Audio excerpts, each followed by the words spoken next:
Hindi, Ate Ros. Parang gusto kong kumain dito sa Lanay. Namimiss ko nang kumain dito.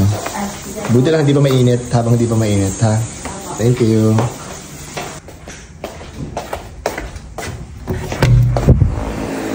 Nem. Nem. Nem.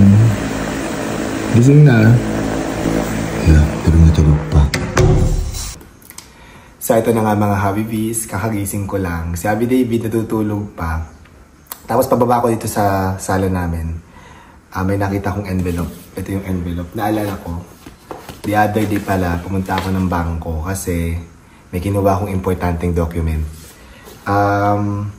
Yung kasing story ng bahay namin na to, nung 2015, nung magjowa kami ni Happy David, nakatira kami sa condo.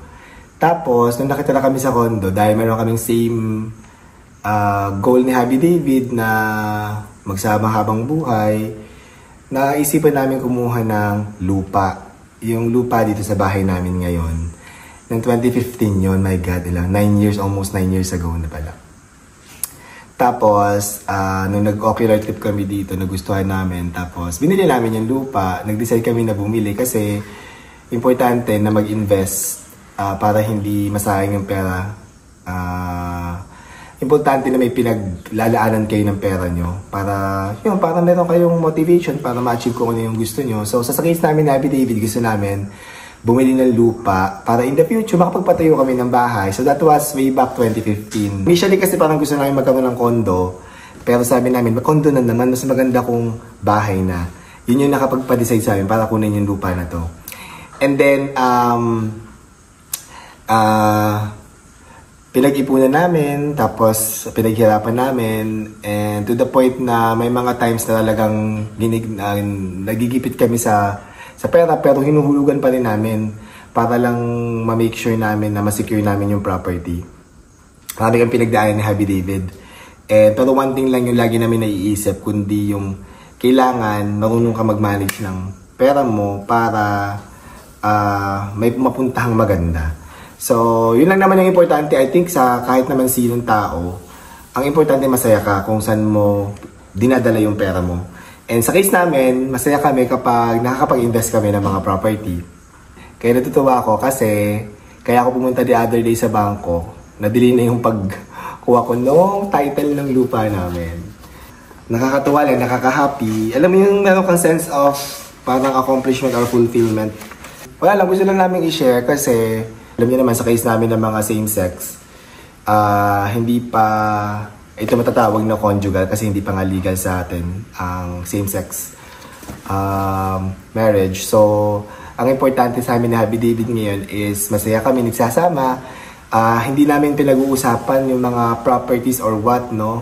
Nakapangalan sa kanya, nakapangalan sa akin. Parang hindi na nagmamatter sa amin yun ni Happy David. Nagmamatter sa amin is masaya kami nagsasama. Pero syempre, it's an important issue na kailangan ding itackle. Kaya lang, it's out of our hands naman. Kaya kung sana magkakaroon in the future na ma-recognize at maging conjugal yung mga properties na pinaghihirapan namin ni Happy David, mas magiging masaya sana at mas maganda sana ang pagsasama namin. Pero right now, it is what it is. Nandito kami sa ganitong mundo, pero okay lang. Ang importante, masaya kami ni Happy David.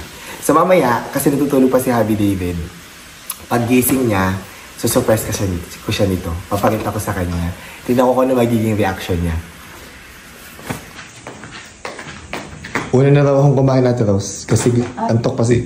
Ay. Una na raw akong kumain natin, Rose, kasi antok pa si Happy David. Ako gutom na. Luto na ang ating breakfast. Fried rice, egg, and longganisa. Pwede ako suka, Ate Rose. Maligyan ko sa suka. Okay po. Thank you. Magtitimpla pala akong kape. So ito na nga, kakauwi lang namin. Hindi ko ito nabigay kay Happy David kanina kasi sobrang busy namin. Pag-gising niya, umuwi agad kami. At ito si Happy David. Mema! Tingnan mata. Nasilip ko na yan kanina. Ay nako! Ano ba yan? Nakakaloka naman. Baka pala surprise kasi napakalat-kalat sa table. Ano sabi mo? Congrats! Finally! Nakuha mo na yung title. Congrats, baby. Congrats to us. Yeah. Matagal natin itong pinag-ipunan, Yes. pinaghirapan. Yes. Love you. Love it too. Kiss na. Nah.